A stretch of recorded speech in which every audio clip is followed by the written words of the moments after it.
ഇനി നമുക്ക് നോക്കാനുള്ളത് അഡീഷനും മൾട്ടിപ്ലിക്കേഷനും കൂടെ കമ്പൈൻഡ് ആയിട്ടുള്ള രണ്ടും കൂടെ ചേർന്നിട്ടുള്ള സംഭവമാണ് നമുക്ക് ഡിസ്കസ് ചെയ്യാനായിട്ട് ഉള്ളത്.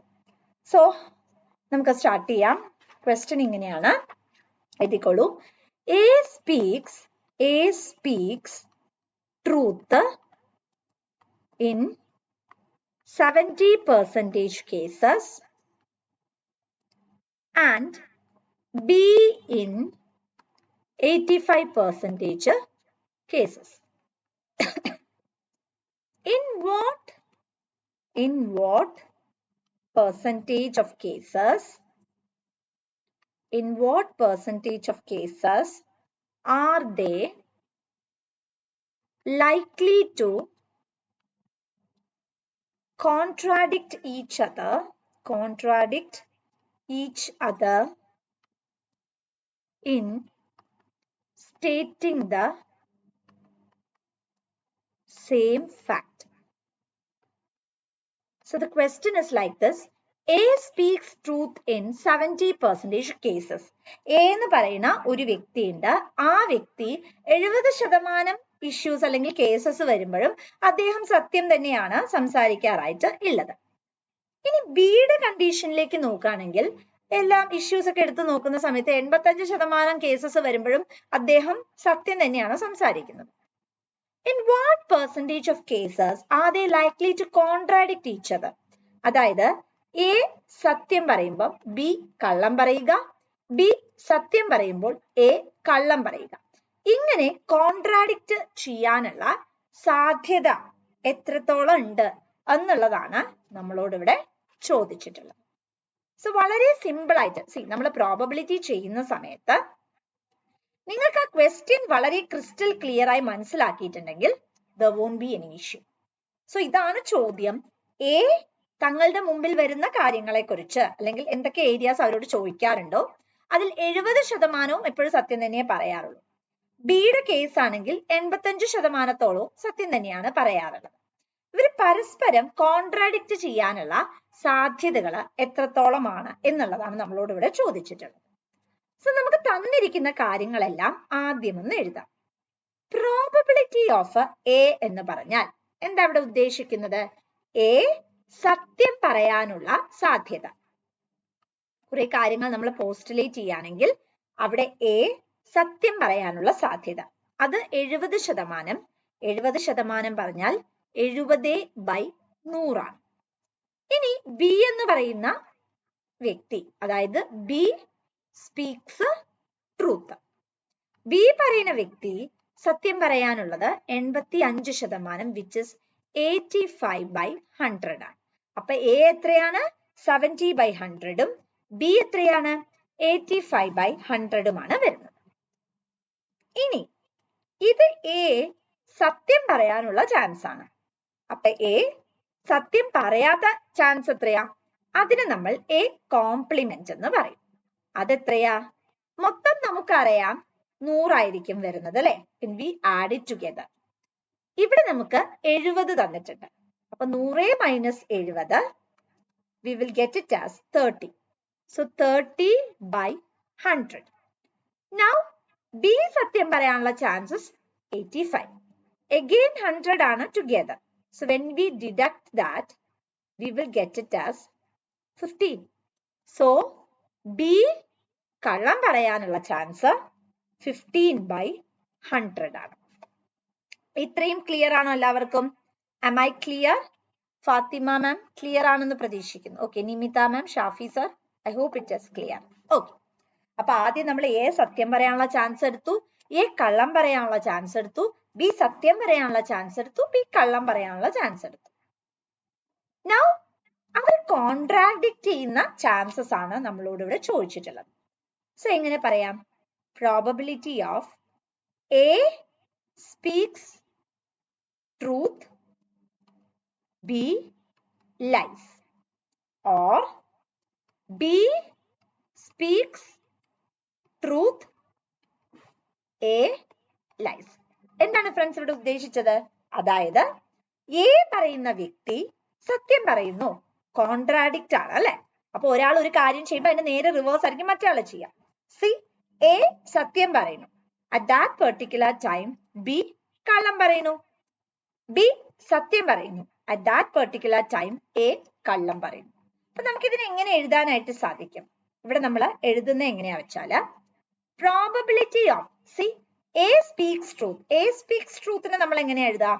Probability of A into probability of B lies. B കള്ളം പറയുന്നതിന് B complement plus B സത്യം പറയണം.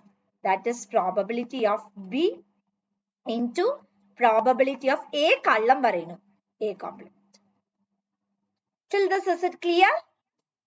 See, very simple ആണ് probability. ഒന്നുമില്ല, വളരെ ഈസി ആയിട്ട് നിങ്ങൾക്ക് മനസ്സിലാക്കാവുന്നതേ ഉള്ളൂ. എല്ലാം തന്നിട്ടുണ്ടല്ലോ. There is nothing else, അല്ലേ? Just apply it. Probability of A. എന്താണ് probability of A? It's given 70 by 100. What is probability of B complement? It is 15 by 100. Now, plus or എന്ന് പറഞ്ഞിട്ടുണ്ടെങ്കിൽ നമ്മൾ മുമ്പത്തെ ക്ലാസ്സിലെല്ലാം മനസ്സിലാക്കിയതാണ്. It is plus. So you added it.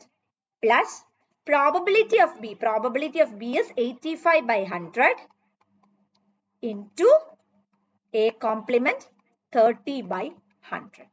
See, when you can cancel this. Okay, നിങ്ങൾ cancel ചെയ്യാം. ഇവിടെ വരുമ്പോൾ 3 വരും, ഇവിടെ വരുമ്പോൾ 2 വരും. So when you cancel this, you will get 21 by 200 കിട്ടും. Plus, again you can cancel this. ഇപ്പൊ ഇവിടെ 5, 6, 7, 8 വരുമ്പോൾ 7 വരും, ഇവിടെ 2, 0 വരും. Again, you will get it. And when you solve this together, ഇതെല്ലാം നിങ്ങൾ solve ചെയ്യുന്ന സമയത്ത് you will get answer as 0.36. ഇതായിരിക്കും നിങ്ങളുടെ ആൻസർ ആയിട്ട് കിട്ടുന്നത്. ഇത്രയേ ഉള്ളൂ. അപ്പൊ ഒരു ക്വസ്റ്റ്യൻ വളരെ ഈസി ആയിട്ടുള്ള ഒരു ചോദ്യ. A സത്യം പറയുന്നു, ബിയും സത്യം പറയുന്നു. പക്ഷേ ഇവിടെ രണ്ടുപേരും കോൺട്രാഡിക്റ്റഡ് ആവാൻ. A സത്യം പറയുമ്പോൾ B കള്ളം പറയുന്നു, B സത്യം പറയുമ്പോൾ A കള്ളം പറയാനുള്ള ചാൻസ്. Very simple. A സത്യം പറയാനുള്ള ചാൻസ് കണ്ടുപിടിച്ചു, A കള്ളം പറയാനുള്ള ചാൻസ് കണ്ടുപിടിച്ചു. B സത്യം പറയാനുള്ള ചാൻസ് കണ്ടു, B കള്ളം പറയാനുള്ള ചാൻസ് എടുത്തു. We just relate it together. Very simple. Is it clear for all? Am I clear? Clear for all? Okay. Let's move on to the next question. We'll move on to the next question. Urn A contains 4 white and 3 red marbles. And urn B contains 2 white and 5 red marbles. One of the urn is to be chosen at random, and a marble is to be selected from the chosen urn. What is the probability of drawing a white marble? So I repeat the question once again. Urn A contains 4 white and 3 red balls, and urn B contains 2 white and 5 red balls. One of the urn is to be chosen at random, and make a marble is to be selected from the chosen urn. What is the probability of drawing a white marble? See, നമുക്ക് വേണ്ടത് എന്താണ് friends? White marbles ആണ് വേണ്ടത്. So നമ്മൾ ആദ്യം രണ്ട് urn വരയ്ക്കുന്നു. First one and the second one. This is urn number 1 and urn number 2. See, ഇതിനെ urn number A എന്ന് എഴുതിയാലും കുഴപ്പമില്ല. നമുക്ക് A, B എന്ന് തന്നെ മാർക്ക് ചെയ്യാം. രണ്ട് urn തന്നിട്ടുണ്ട്. ആദ്യം നമ്മൾ ക്വസ്റ്റ്യൻ മനസ്സിലാക്കിയാൽ പ്രോബബിലിറ്റി പോലെ ഇത്രയും സിമ്പിൾ ആയിട്ടുള്ള ഒരു ഏരിയ വേറെ ഇല്ല. urn A വന്നു, then you have urn B. ഇനി നമ്മൾ അതിന്റെ കേസിലേക്ക് പോവാണെങ്കിൽ urn A യിൽ എത്ര വൈറ്റ് ഉണ്ട്? See, you have 4 white and you have 3 red balls. Okay, 4 white, 3 red ball. urn B യിലേക്ക് പോവാണെങ്കിൽ അവിടെ എത്ര വെള്ള ബോൾസ് ഉണ്ട്? 2 എണ്ണം ഉണ്ട്. എത്ര റെഡ് ബോൾസ് ഉണ്ട്? You have 5 red balls. ഈ രണ്ടെണ്ണത്തിൽ നിന്നും നമുക്ക് എന്ത് ചെയ്യണം? രണ്ട് സെറ്റുകളിൽ നിന്ന് ഏതെങ്കിലും ഒന്ന് നമുക്ക് സെലക്ട് ചെയ്യണം. അതിന്റെ അകത്തുനിന്ന് we have to take a white marble. അത്രയേ ഉള്ളൂ കണ്ടീഷൻ. സോ നമ്മൾ ഇവിടെ എഴുതാനായിട്ട് പോവാണ്. നമ്മൾ ഓരോന്നിനും പോസ്റ്റ്ലേഷൻസ് വെച്ചിട്ടാണ് എഴുതുന്നത്. So first one is probability of choosing first earn. First earn choose ചെയ്യാനുള്ള ചാൻസ്. സേ നമുക്ക് ഇവിടെ എത്ര ഏണുകൾ ഉണ്ട്? 2 ഏൺ ഉണ്ട്. ഈ 2 ഏണില് ഈ ഫസ്റ്റ് ഏൺ കിട്ടാനുള്ള ചാൻസ് എത്രയാ? 1/2. കാരണം ഫസ്റ്റ് ഏൺ എന്ന് പറയുന്നത് ഇത് ഫസ്റ്റ് ഏൺ ആണ്, ഇത് സെക്കൻഡ് ഏൺ ആണ്. അപ്പൊ ഈ ഫസ്റ്റ് ഏൺ കിട്ടാനുള്ള ചാൻസ് എത്രയാ? 1/2 ആണ്. ഓക്കെ. ഇനി probability of choosing second earn. ഈ സെക്കൻഡ് എന്ന പേരിൽ എത്ര ഏൺ ഉണ്ട്? ഒരെണ്ണല്ലേ ഉള്ളൂ. So again V are writing it as 1/2. അപ്പൊ ആദ്യം നമ്മൾ എന്ത് ചെയ്തു? ഫസ്റ്റ് ഏൺ സെലക്ടഡ് ആവാനുള്ള പ്രോബബിലിറ്റി എഴുതി. Then we wrote second earn selected ആവാനുള്ള probability we just postulate. So I hope till that it is clear. Clear അല്ലേ എല്ലാവർക്കും? Clear? Okay. Now I am asking, നമ്മുടെ ആദ്യത്തെ ഏണില് എത്ര white as well as red marbles ഉണ്ട്? 7 ഉണ്ട്. Here also you have 7, right? Okay. Now probability of selecting white marble, probability of selecting white marble from the first urn. അതായത് first ഏണിൽ നിന്നും white marble select ചെയ്യാനുള്ള probability എത്രയാണ്? First ഏണിൽ നിന്നും white marble select ചെയ്യാനുള്ള probability എത്രയാണ്? See, this is 4. First ഏണിൽ എത്ര balls? എത്ര marbles? 7. So 4/7. Now probability of white marble from the second urn. Second urn എന്ന് കിട്ടാൻ സെക്കൻഡ് ഏണിൽ എത്രയാണുള്ളത്? 5 എണ്ണം ഉള്ളത് അല്ലെ? That is 5 ആണോ 2 ആണോ? 2 എണ്ണാണ് ഉള്ളത് അല്ലെ? So 2/7. ഇത്രയാണ് ബേസിക്കലി വരുന്നത്. ഇതുവരെ clear? All set? Clear for all? Now, what is the probability of drawing a white marble? അപ്പൊ വൈറ്റ് മാർബിൾ എന്ന് പറയുന്ന സമയത്ത് നിങ്ങളിപ്പോ ചിന്തിക്കുന്നത് ഇതെങ്ങനെ റിലേറ്റ് ചെയ്യും? കാരണം എന്താ വെച്ചാൽ വൈറ്റ് മാർബിൾ ഇപ്പൊ 2 ഏണിലും ഉണ്ടല്ലോ എന്നായിരിക്കും. അത് തന്നെയാണ് അതിന്റെ ആൻസർ. അതായത് നമുക്കിവിടെ ഫസ്റ്റ് ഏണിൽ നിന്നും വൈറ്റ് മാർബിൾ എടുക്കാം, സെക്കൻഡ് ഏണിൽ നിന്നും നമുക്ക് എന്ത് ചെയ്യാം? വൈറ്റ് മാർബിൾ ചൂസ് ചെയ്യാനായി പറ്റും. സോ ഈ 2 പ്രോബബിലിറ്റിയും കൂടെ നമ്മൾ ആഡ് ചെയ്താൽ you will get your answer. അപ്പൊ നമ്മൾ എങ്ങനെ അതിനെ പോസ്റ്റുലേറ്റ് ചെയ്യുന്നത് എന്ന് നമുക്കൊന്ന് നോക്കാം. Probability of drawing white marble from first urn and choosing first urn or probability of drawing white marble from second urn and choosing second urn. ഒന്നും മനസ്സിലായി കാണില്ല, പറഞ്ഞുതരാം. അതായത് ഇത് നമ്മളിപ്പോ ടെക്നിക്കൽ ലാംഗ്വേജിൽ എഴുതിയതാ. സിമ്പിൾ ആയി പറഞ്ഞ അത്രേ ഉള്ളൂ. ആദ്യത്തെ ഏണ് നമ്മൾ